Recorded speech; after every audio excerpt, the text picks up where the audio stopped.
Shalom saudara yang dikasihi Tuhan. Kita telah memasuki episode yang ke-39. Masih tentang pertobatan dan keselamatan. Di kesempatan ini kita akan belajar tentang pertobatan Simson. Sebuah pelajaran berharga bagi orang Kristen yang sudah bertobat. Saudara, kita akan membaca nats Alkitab kita dari Hakim-Hakim pasal 13 ayat 1 sampai 7. Orang Israel melakukan pula apa yang jahat di mata Tuhan, sebab itu Tuhan menyerahkan mereka ke dalam tangan orang Filistin 40 tahun lamanya.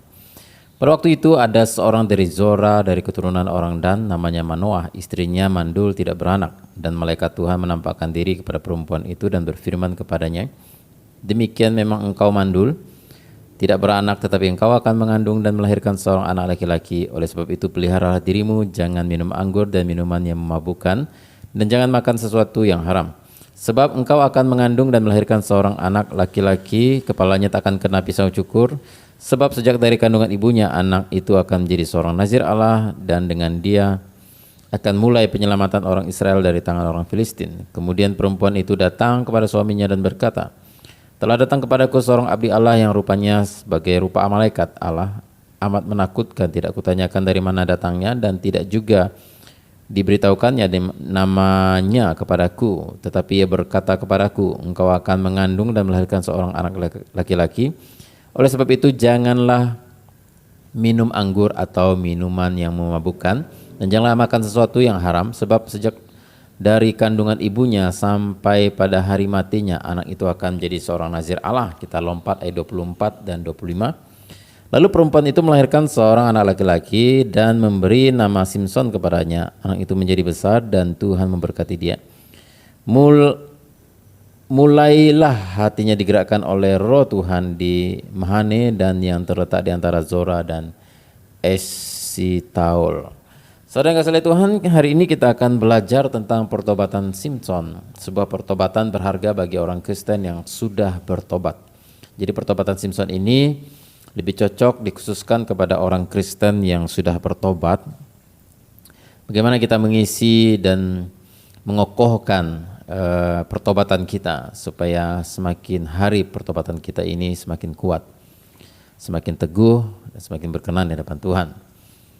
Saudara yang kasih Tuhan, kisah Simson adalah cerita favorit di sekolah minggu, sama seperti Sakyus yang sudah kita pelajari di episode yang ke-38 kemarin. Kisah yang sangat menarik dan banyak kebenaran serta pelajaran-pelajaran berharga yang dapat kita petik dari kisah hidupnya. Simson adalah orang yang istimewa sebab sudah dipilih Tuhan sejak dari dalam kandungan, ya. Seperti yang kita baca tadi, malaikat Tuhan mendatangi ibunya Simson, dan ibunya Simson adalah seorang wanita yang mandul, tidak bisa punya anak, tetapi atas kasih karunia Tuhan dan mujizat Tuhan terjadi, dia dibukakan kandungannya, dia bisa hamil, dan dia mengandung seorang anak yang dijanjikan oleh Tuhan sebagai seorang anak yang akan membebaskan orang Israel dari tangan orang Filistin yang sudah dijajah selama 40 tahun. Nah, Simson adalah orang pilihan Tuhan sejak dari dalam kandungan. Ini sungguh seorang yang sangat istimewa.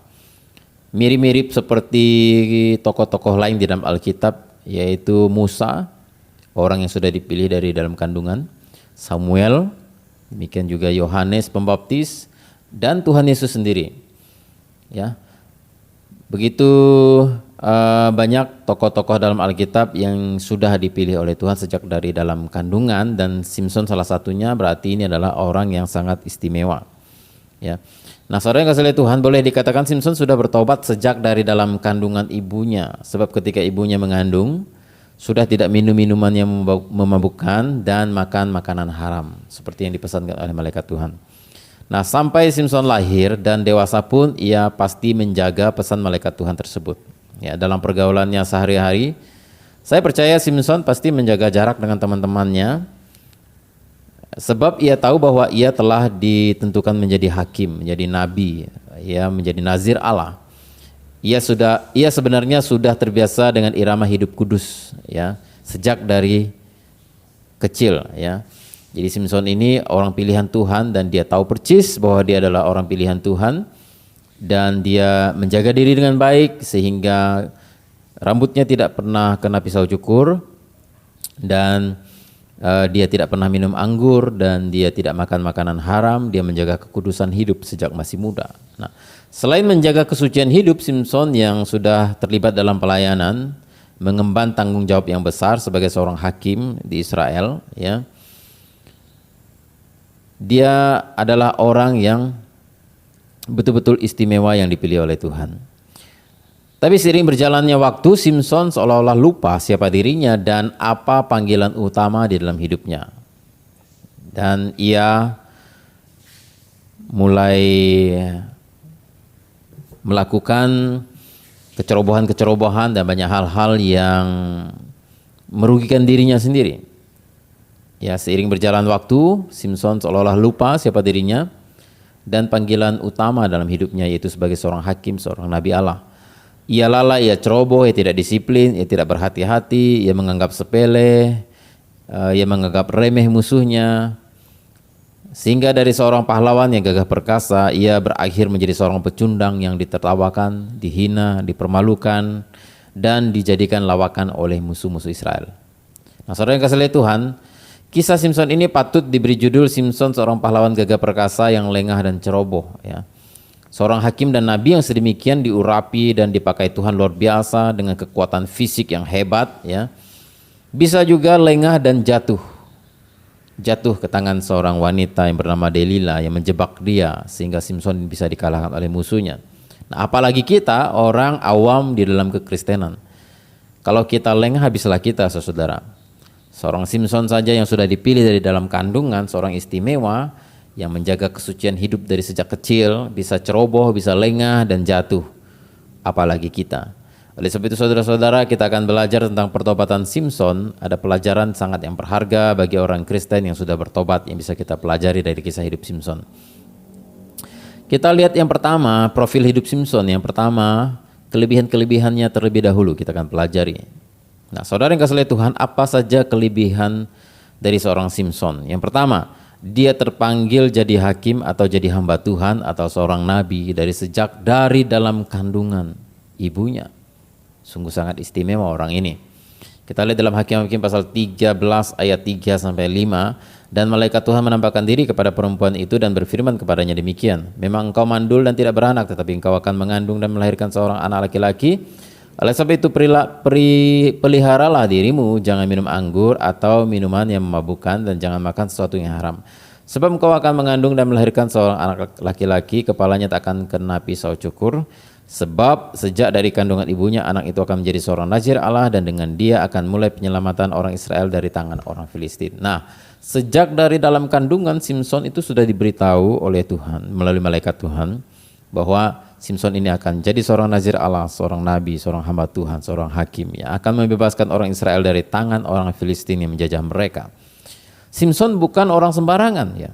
Ia sangat istimewa, sama seperti Yakub, ya, Musa, Samuel, Yohanes Pembaptis yang sudah ditentukan untuk melakukan sesuatu yang istimewa bagi Tuhan sejak dari dalam kandungan, ya. Sudah ditentukan untuk melakukan kehendak dan panggilan Tuhan yang khusus, ya. Nah, inilah Simson, orang yang sangat istimewa. Nah, ini kelebihan Simson. Apalagi bukti betapa istimewanya Simson, dalam kitab Hakim-Hakim ada 4 pasal yang menceritakan kisah hidup Simson, ya. Bandingkan dengan hakim-hakim lainnya, ya, yang cerita-cerita hidupnya itu pendek-pendek, ya. Kalau saudara baca kitab Hakim-Hakim, saudara akan menemukan banyak hakim-hakim yang dikisahkan itu mengambil ayat yang sangat pendek sekali, jadi tidak banyak diceritakan kisah hidupnya. Tapi Simson mengambil porsi 4 pasal di dalam kitab Hakim-Hakim. Ini berarti kisah Simson ini betul-betul kisah yang sangat istimewa, saudara. Kelahirannya istimewa karena sebenarnya ibunya mandul tapi bisa memiliki anak. Itu adalah sebuah mujizat. Nah, kelahiran Simson adalah sebuah mujizat, ya. Kelahirannya bahkan diberitahukan oleh malaikat. Nah, sungguh hebat orang ini, sungguh istimewa. Siapa di antara kita yang sebelum lahir malaikat sudah datang memberitahu pada orang tua kita? Tidak ada, ya. Tapi Simson sebelum lahir sudah dikasih tahu oleh malaikat, anak ini akan menjadi hamba Tuhan, anak ini akan menjadi seorang hakim, anak ini akan menjadi pembebas dan penyelamat orang Israel. Luar biasa orang ini, sangat istimewa. Sudah ditakdirkan jadi pemimpin sejak dari dalam kandungan. Nah, apalagi kelebihan Simpson. Yang kedua, kelebihannya adalah dia dikaruniakan kekuatan super, ya, kekuatan fisik yang hebat, yang luar biasa. Simpson adalah seorang lelaki yang sangat kuat. Dia diberikan karunia oleh Tuhan kekuatan yang sungguh luar biasa. Mungkin Simpson ini berperawakan besar, tinggi besar, ototnya kekar sekali. Ya, beda dengan nabi-nabi lainnya, ia dikaruniakan kekuatan fisik yang luar biasa. Ya, ia adalah tokoh terkuat yang ada di dalam Alkitab.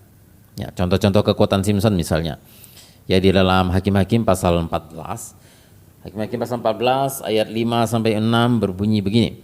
Lalu pergilah Simpson berserta ayahnya dan ibunya ke Timna. Ketika mereka sampai ke kebun-kebun anggur di Timna, maka seekor singa muda mendatangi Simpson dengan mengaum. Pada waktu itu berkuasalah roh Tuhan atas dia, sehingga singa itu dicabiknya seperti orang mencabik anak kambing tanpa apa-apa di tangannya, tetapi tidak diceritakannya kepada ayahnya atau ibunya apa yang dilakukannya itu. Nah, saudara, contoh kekuatan Simpson. Dia bisa mengalahkan seekor singa seorang diri dengan tangan kosong. Saya pernah ke kebun binatang dan saya pernah melihat singa yang sangat besar, singa jantan yang sangat besar dan menyeramkan. Saudara, tidak mungkin kalau dengan tangan kosong kita bisa mengalahkan singa itu. Tapi Simpson, dia mengalahkan singa seperti mengalahkan seekor anak kambing dikatakan oleh Alkitab. Ya, kepret sana kepret sini, mungkin seperti orang zaman dulu cuci pakaian, ya, dikepret-kepret pakaian itu. Begitu juga Simpson mempermainkan dan menghajar singa itu dengan sangat mudahnya. Singa itu bisa dikalahkan. Wah, hebat ini orang ini. Kemudian Hakim-Hakim pasal 15 ayat 4, contoh kekuatan Simpson. Hakim-Hakim pasal 15 ayat 4. Maka pergilah Simpson, ditangkapnya 300 anjing hutan, diambilnya obor, diikatnya ekor dan dengan ekor dan ditaruhnya sebuah obor di antara tiap-tiap 2 ekor. Wah, nih contoh kekuatan Simpson, menangkap 300 ekor anjing hutan. Kalau kita, saudara, jangankan 300 ekor, 1 ekor aja kalau dengan tangan kosong kita tidak akan sanggup menangkap seekor anjing hutan. Saya pernah dikejar anjing, saudara, di malam hari. 1 ekor anjing saja mengejar saya sudah lari terbirit-birit. Apalagi pernah satu malam saya dikejar 7 ekor anjing dengan kendaraan motor saya kebut habis-habisan sampai saya hampir jatuh, saudara. 7 ekor anjing. Ini bagaimana bisa seorang manusia bisa menangkap 300 ekor anjing seorang diri dengan tangan kosong dan mengikat ekor-ekor anjing itu dengan obor dan dilepas ke kebun-kebun dan ladang-ladang orang Filistin, sehingga ladang-ladang dan kebun orang Filistin itu terbakar.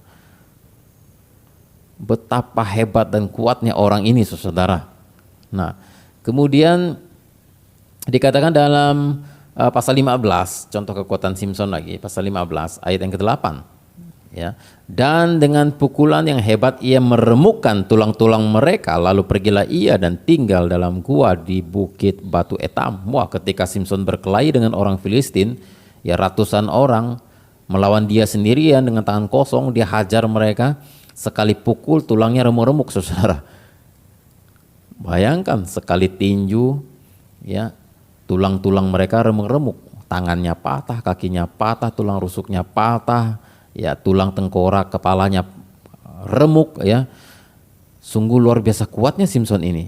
Ya, kalau zaman sekarang mungkin, ya, tangan kiri rumah sakit, tangan kanan masuk kubur. Kira-kira gitu. Situ Simpson itu. Pilih yang mana lu? Jadi kalau Jet Li, Bruce Lee, ya, Kung Fu Master atau apa namanya itu, kalau lawan Simpson nggak ada apa-apanya, saudara. Apalagi kalau Simpson ikut Smackdown, ikut MMA atau ikut tinju profesional, wah, siapa yang mampu lawan dia? Sekali tinju aja, saudara, sudah remuk tulang-tulang orang itu. Pasti Simpson tidak diperkenankan untuk ikut tanding, saudara.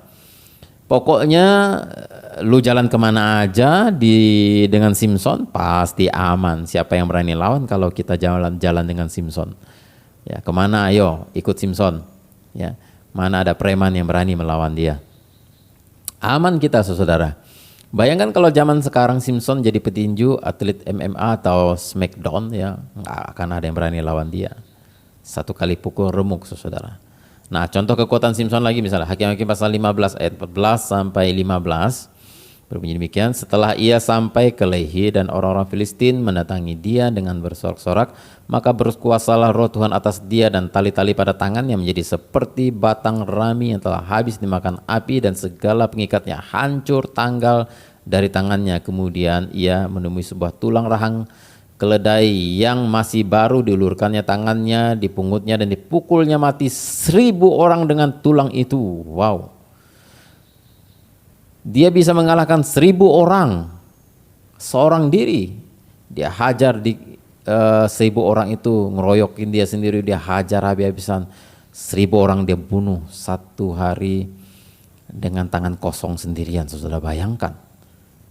Mungkin saya membayangkan ini kayaknya mirip seperti film Kung Fu Hustle. Kalau saudara pernah nonton film Kung Fu Hustle yang mendapat banyak penghargaan, itu salah satu film terbaik dari Asia yang diperankan oleh Stephen Chow. Ya, ketika di terakhir adegan film itu, di mana dia sudah mendapatkan kekuatan yang sejatinya, ya ratusan orang menghajar dia sendirian, dia hajar musuh-musuhnya itu berterbangan ke langit-langit satu persatu. Sekali tinju ya 10 meter terbang orang itu melayang-layang karena tinju dia. Saya pikir seperti itu kali mungkin ya waktu itu. Sekali Simpson tinju orang Filistin itu mungkin terpelanting 10 meter satu orang, terpelanting 20 meter satu orang. Ya kemudian sekali dia tangkap orang itu, dia putar, dia lambung jauh-jauh mungkin terpelanting sekitar 50 meter, mungkin 100 meter terpelanting, berterbangan manusia-manusia itu dihajar oleh Simpson. Mungkin seperti itu kira-kira. Ini orang yang kekuatannya sungguh luar biasa, saudara. Kemudian di dalam Hakim-Hakim pasal berikutnya, kalau saudara baca berikutnya akan banyak lagi saudara menemukan contoh-contoh kekuatan Simpson yang mungkin saya tidak perlu ceritakan semuanya, saudara. Nah, saudara yang dikasihi oleh Tuhan, betapa kuatnya Simpson ini dan betapa hebatnya dan betapa istimewanya orang ini, saudara. Inilah Simpson, orang yang sudah ditakdirkan menjadi seorang pahlawan super sejak dari dalam kandungan ibunya. Nah, inilah kelebihan-kelebihan Simpson. Nah, sekarang kita akan belajar kesalahan dan dosa-dosa Simpson. Nah, ini juga kelemahan-kelemahan dan kekurangannya Simpson. Kelemahan Simpson dan kesalahan-kesalahannya adalah yang pertama dalam Hakim-Hakim pasal 14. Ya, Hakim-Hakim pasal 14 itu Simpson itu menikah untuk yang pertama.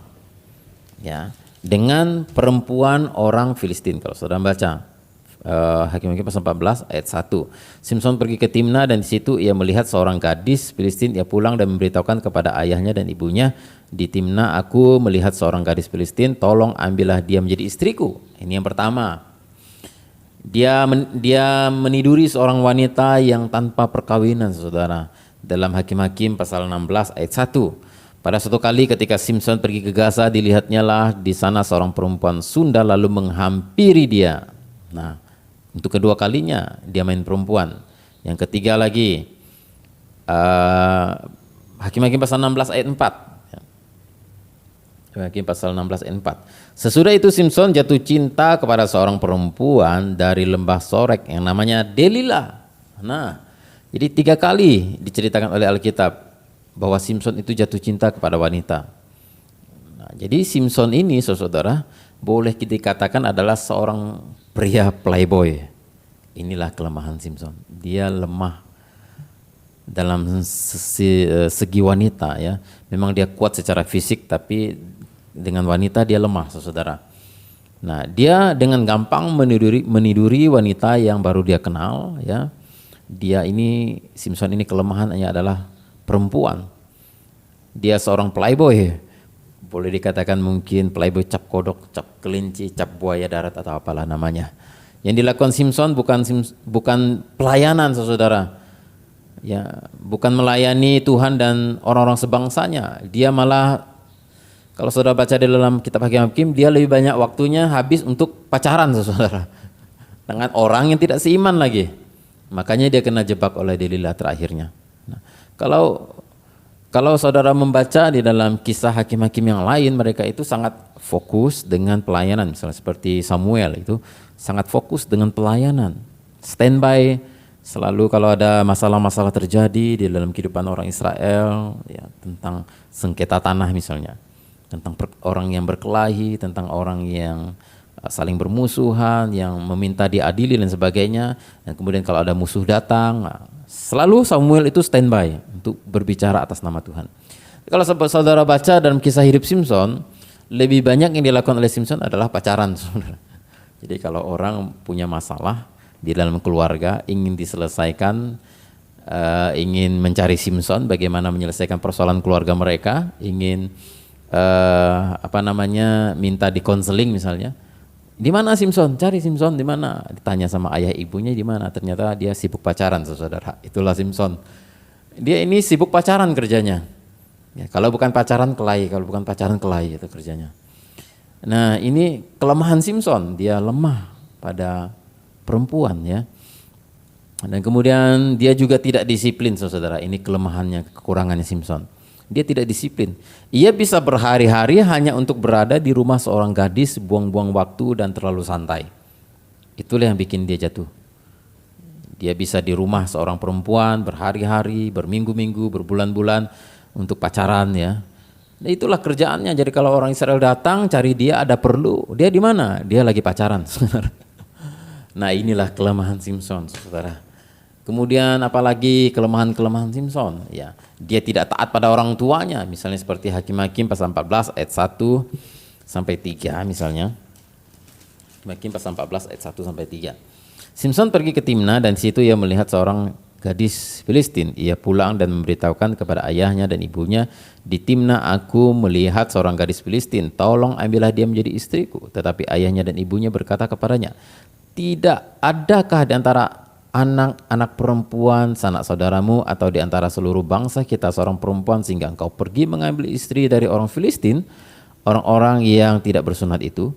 Tetapi jawab Simson kepada ayahnya, ambillah dia bagiku sebab ia kusukai. Nah, orang tuanya enggak setuju. Dia itu menikah dengan orang enggak seiman. Dia menikah dengan perempuan Filistin yang notabene adalah musuh mereka. Tapi Simson ngotot, ngeyel dan tidak mau mematuhi orang tuanya, saudara. Ini Simson kelemahannya, tidak taat pada orang tua. Kemudian dia juga tidak taat pada Tuhan. Misalnya. Simson mengingkari panggilannya pada Tuhan ketika ia memberitahukan kepada Delila tentang kelemahannya, yaitu rambutnya yang tidak boleh dipotong. Nah, saudara, dari kesalahan-kesalahan Simson yang kita bahas tadi, maka dapat disimpulkan juga bahwa Simson tidak menghargai panggilan Tuhan, ya. Dia tidak dapat diandalkan, dia tidak memanfaatkan potensinya, kekuatannya dengan baik. Dia sombong dan menganggap remeh musuh-musuhnya. Nah, kehancuran Simson adalah akibat dari semua kesalahan ini. Inilah kesalahan-kesalahan Simson. Apa akibat dosa dan kesalahan Simson? Yang pertama, dia dipermalukan habis-habisan oleh musuh-musuhnya. Di dalam Hakim-Hakim pasal 16. Ayat yang ke-23 sampai ayat 25 dan 27, demikian bunyi firman Tuhan. Hakim-Hakim pasal 16 ayat 23.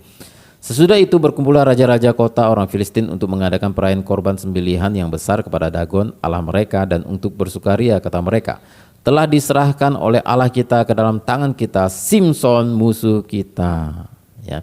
Dan ketika orang banyak melihat Simson, mereka memuji Allah mereka sambil berseru, telah diserahkan oleh Allah kita ke dalam tangan kita musuh kita, perusak tanah kita, dan yang membunuh banyak teman kita. Kemudian ayat yang ke-25, ketika hati mereka riang gembira, berkatalah mereka, panggillah Simson untuk melawak bagi kita.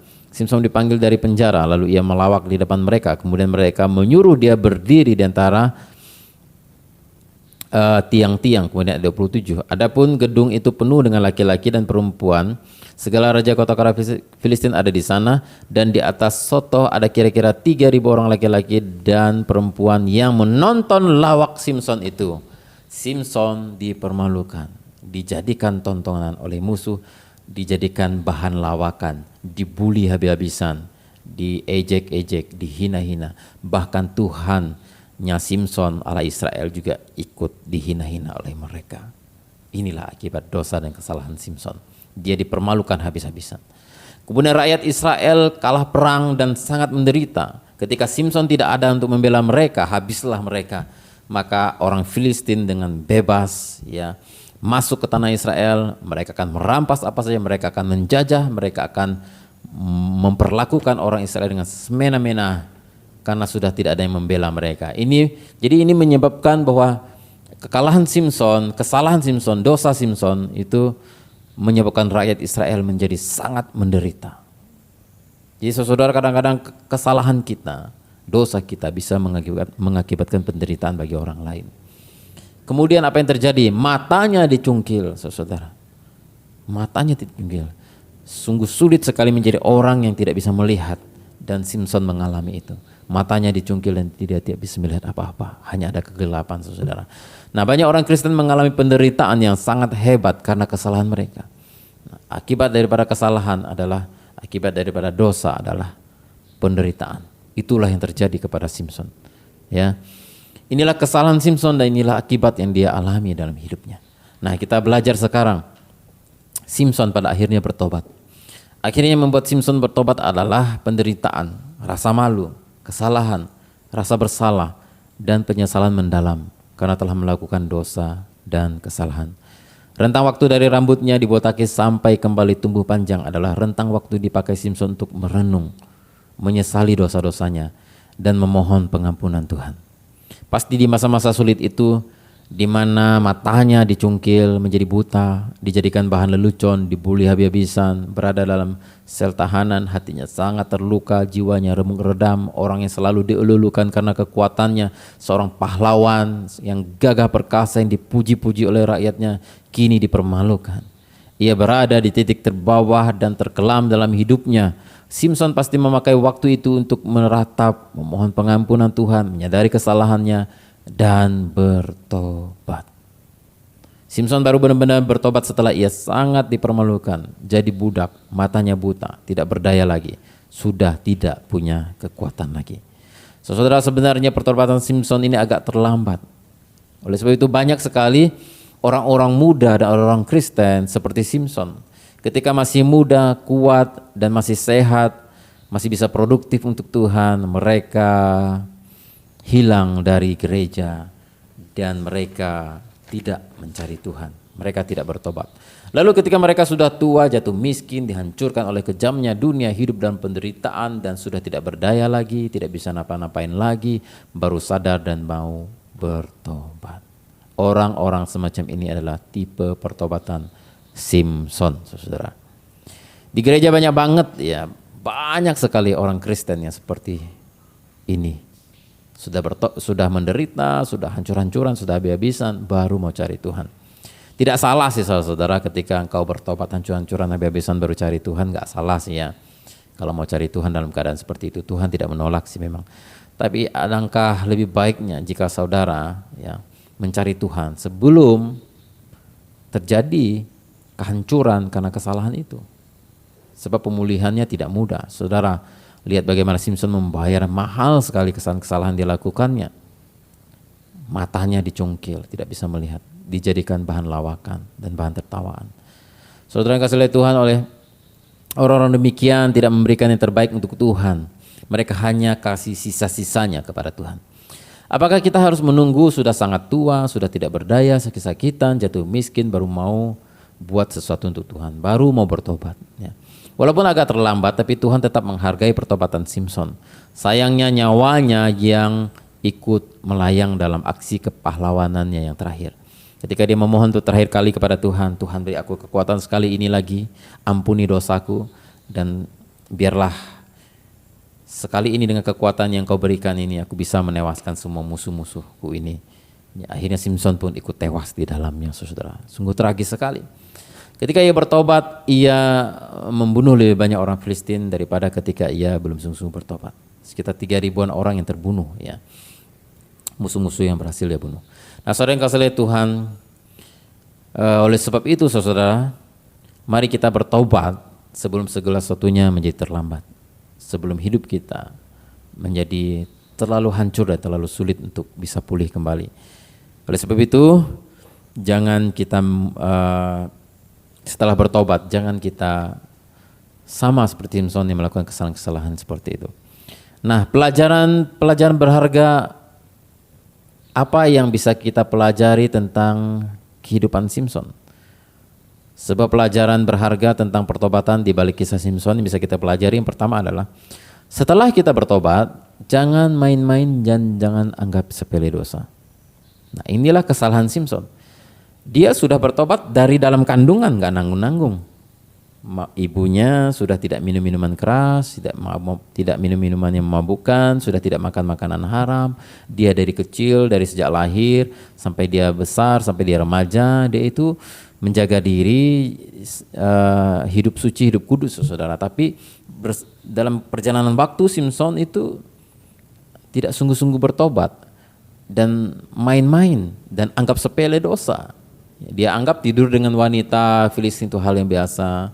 Dia bisa berhari-hari buang-buang waktu, pacaran-pacaran dengan orang gak seiman, ya, dengan orang yang menjadi musuh mereka, orang Filistin pada waktu itu.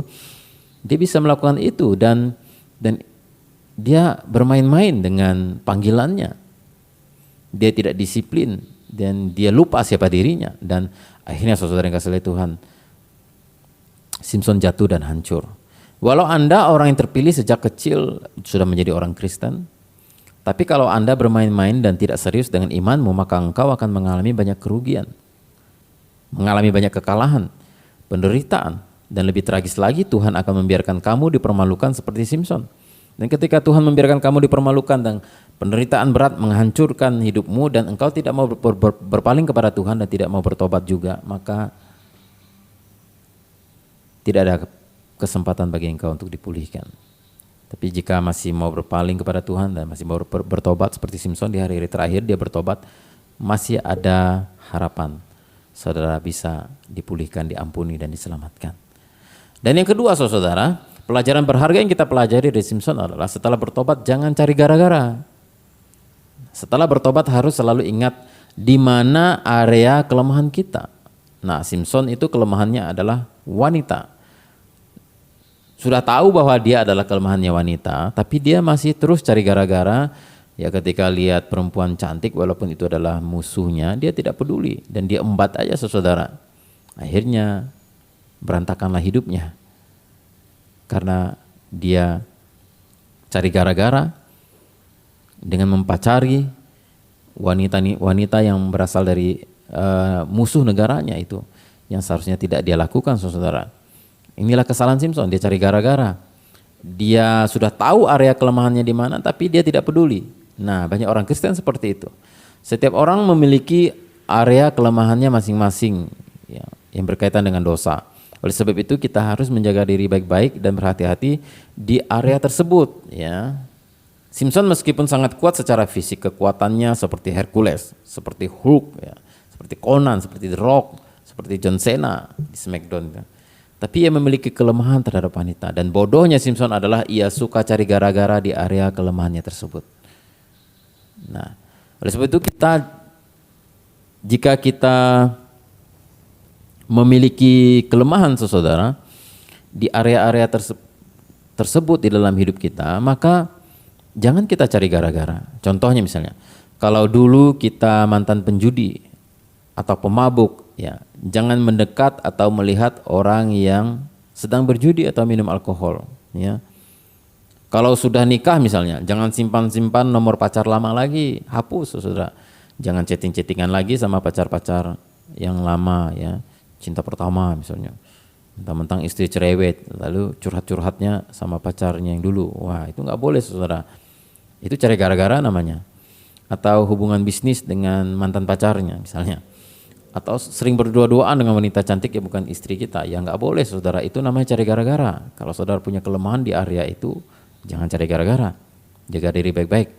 Jangan coba-coba pacaran-pacaran dengan orang yang tidak seiman, nanti udah terlanjur cinta, akhirnya tidak bisa lepas lagi dari jerat cinta itu, dan tanpa disadari akhirnya kamu telah menyangkal Tuhan Yesus, dan suatu saat nanti di hari penghakiman Kristus juga akan menyangkal kamu.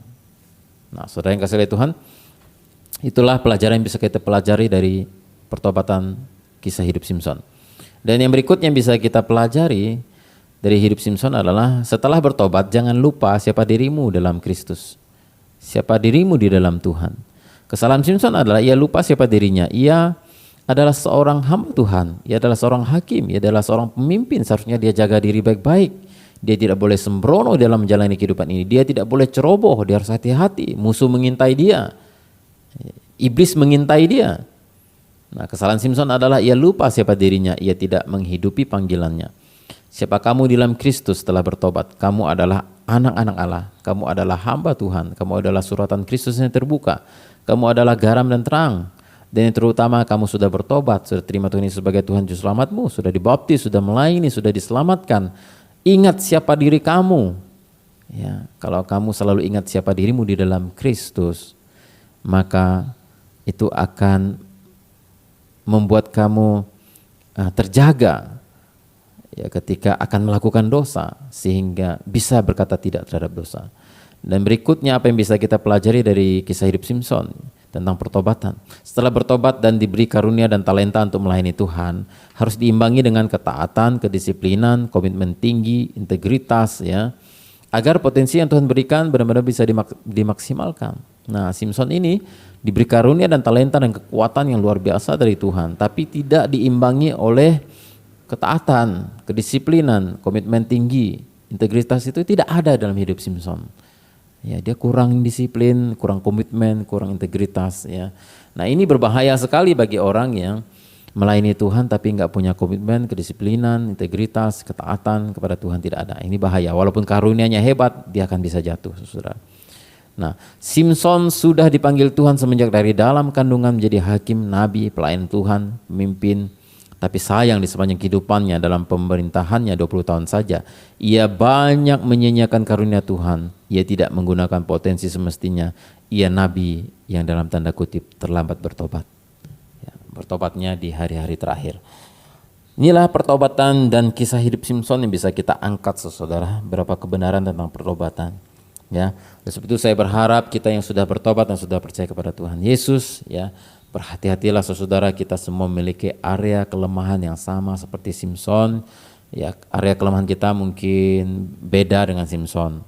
Ya, Simson kelemahannya wanita, kita mungkin kelemahannya adalah uang, kita mungkin kelemahannya adalah kekuasaan, kita mungkin kelemahannya adalah emosi, ya, kemarahan misalnya. Ya. Nah, hati-hati saudara, di area itu kita harus berhati-hati dan jangan cari gara-gara dengan mendekat-mendekat kepada hal-hal itu. Inilah kesalahan Simson.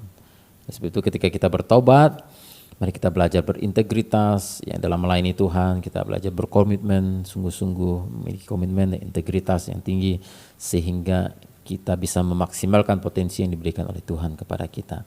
Dan selalu ingat siapa dirimu di dalam Kristus. Kamu adalah hamba Tuhan, kamu adalah anak Tuhan, kamu adalah suratan Kristus yang terbuka, kamu adalah garam dan terang kata Tuhan Yesus. Jadi kalau kita sudah bertobat, mari kita jaga diri baik-baik agar kita jangan jatuh dalam kesalahan-kesalahan yang sama seperti yang Simson lakukan. Saudara, demikianlah firman Tuhan yang bisa saya bagikan di kesempatan ini. Tuhan Yesus memberkati kita. Shalom.